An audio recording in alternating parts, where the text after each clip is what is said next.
Hello दोस्तों, स्वागत है आप सभी का हमारे इस यूट्यूब चैनल पे। और आज की इस वीडियो में हम आपको बुद्ध की कहानी सुनाने वाले हैं।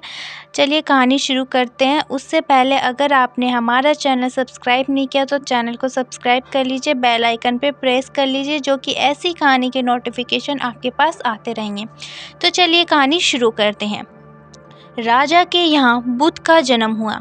पिता ने ज्योतिषों को बुलाकर भविष्य पूछा। उन्होंने कहा, या तो यह सम्राट होगा और या तो यह साधु होगा। एक तरह से देखा जाए तो सच्चा सम्राट भीतर से साधु ही होता है। जब ज्योतिषों की भविष्यवाणी राजा ने सुनी तो वह घबरा गए कि मेरा बेटा साधु हो जाए, ऐसा ठीक नहीं होगा। राजा ने पूछा, कोई उपाय बताइए, क्योंकि मैं चाहता हूँ कि राजा का पुत्र राजा ही बने। ज्योतिषों ने कहा कि इसका लालन पालन व पूरा जीवन बड़ी ही सावधानी में बिताना होगा, अर्थात आपका पुत्र सिद्धांत कभी किसी बूढ़े व्यक्ति को न देखे, कभी किसी बीमार व्यक्ति को न देखे और कभी किसी मरे हुए व्यक्ति को न देखे। जब तक ऐसा होगा तब तक वह राजा ही बने रहेगा। अगर ऐसा नहीं हुआ तो वह साधु बन जाएगा।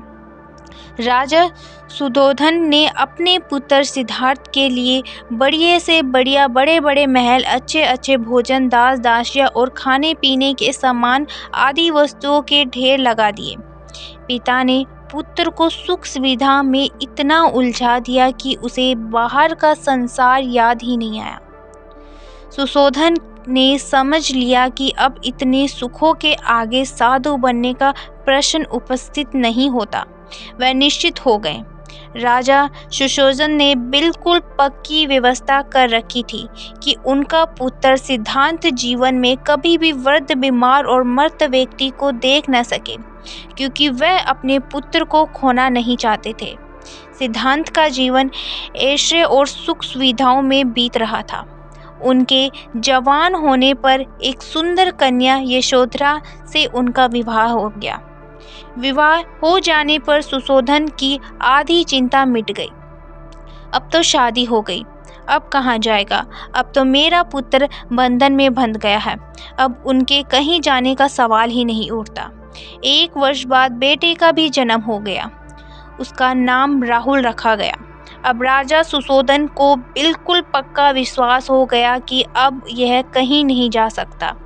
एक दिन सिद्धार्थ ने कहा कि पिताजी, आज तक मैंने कभी अपनी राजधानी नहीं देखी, आपकी आज्ञा हो तो आज देखाऊं? राजा ने कहा, हाँ, अवश्य जाओ, अपना शहर देख कर आओ। एक सारथी को भी साथ में भेजा गया कि जाओ राजकुमार को राजधानी घुमा फिरा कर लाओ। फिर भी राजा के चौबंद इंतजाम कर रखा था कि कहीं चूक न हो जाए। सिद्धार्थ ने लिए राजधानी के प्रमुख मार्ग खूब सजाए गए थे, पर घूमते घूमते सिद्धार्थ ने थोड़ा उल्टा मार्ग ले लिया। वह उस मार्ग से गुजरने लगे जहाँ पर तैयारी नहीं थी और आज उनको बहुत आश्चर्य हुआ कि जब पहली बार उन्होंने एक बूढ़े आदमी को देखा। कमर झुकी हुई, पूरी चमड़ी में झुर्रियाँ पड़ी थी। वह परेशान और दुख से बेहाल था। उसकी चाल बहुत धीमी थी। बूढ़े की झुकी हुई कमर को देखकर सिद्धांत को एक झटका लगा और सारथी से उनसे पूछा, क्या एक दिन मैं भी बूढ़ा हो जाऊंगा? सारथी ने कहा, हाँ राजकुमार, हर व्यक्ति के जीवन में 3 अवस्थाएं आती हैं, बचपन, जवानी और बुढ़ापा। एक दिन तुम भी बुढ़ापे की अवस्था में आ जाओगे। ये राजकुमार, ये संसार का नियम है। चाहे गरीब हो या अमीर, सबका शरीर स्थिर अर्थात बूढ़ा हो जाता है। राजकुमार सोच में पड़ गया। सारथी रथ को आगे बढ़ाया तो कुछ दूरी पर एक बीमार व्यक्ति मिला जो रोगों से घिरा हुआ था। उस पीड़ित व्यक्ति को देखकर राजकुमार का मन बहुत दुखी हुआ। राजकुमार ने पूछा, इसको क्या हुआ? सारथी ने कहा, यह व्यक्ति बीमार है, इसीलिए यह कराह रहा है। इस संसार में दुख और सुख दोनों हैं। यह अपने अपने भाग्य की बात है कि कोई दुखी है, कोई सुखी है। क्या मैं भी कभी बीमार हो सकता हूँ? सारथी ने कहा, आपका यह विचार कभी छोड़ दे। समय बड़ा बलवान होता है। ये सारी बातें कर्मों पर निर्भर करती हैं। चाहे राजा हो या रख, सुखी दुखी सब पर आते हैं। अगर शरीर में कोई रोग आना है तो वह आएगा। यह सब सुनकर राजकुमार सोच में पड़ गया। सारथी ने रथ को कुछ आगे बढ़ाया तो सामने से 4 कंधों के ऊपर एक आरती को जाते हुए देखा। राजकुमार ने ऐसा पहली बार देखा। उसने सारथी से पूछा, यह क्या है? यह आदमी मर गया है? यह मुर्दा है? जो व्यक्ति मर जाता है उसको बोध कर रमसान भूमि में ले जाते हैं, फिर यहाँ वहाँ पर उसे जला दिया जाता है। राजकुमार ने कहा, क्या सबको मरना पड़ता है? हाँ, सबको मरना पड़ता है। ये मृत्यु कोल है। जो जन्म लेता है उससे कभी न कभी अवश्य ही मरना पड़ता है। तो इसका मतलब यह हुआ कि ठीक इसी तरह से एक दिन मुझे भी मरना होगा। मेरी देह भी मुर्दा होगी और मुझको भी 4 कंधों पर उठाकर ले जाएगा।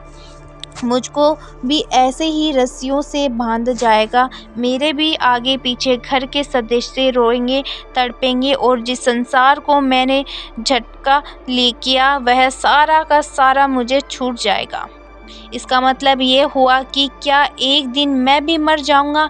क्या एक दिन यशोधरा भी मर जाएगी? क्या एक दिन मेरे राहुल भी मर जाएगा? सारथी ने कहा, हाँ राजकुमार, एक दिन मैं भी मरूंगा। आप भी मरेंगे, यशोदा भी मरेगी और राहुल भी मरेगा, क्योंकि यह सब मरने के लिए ही पैदा होते हैं। इस रात सिद्धांत सो न सके। सोचने लगा कि क्या संसार में इतना दुख, रोग है और बुढ़ापा है, ऐसे में खा पी कर कैसे जी सकता हूँ? नहीं, ऐसा मुझे से नहीं हो सकता।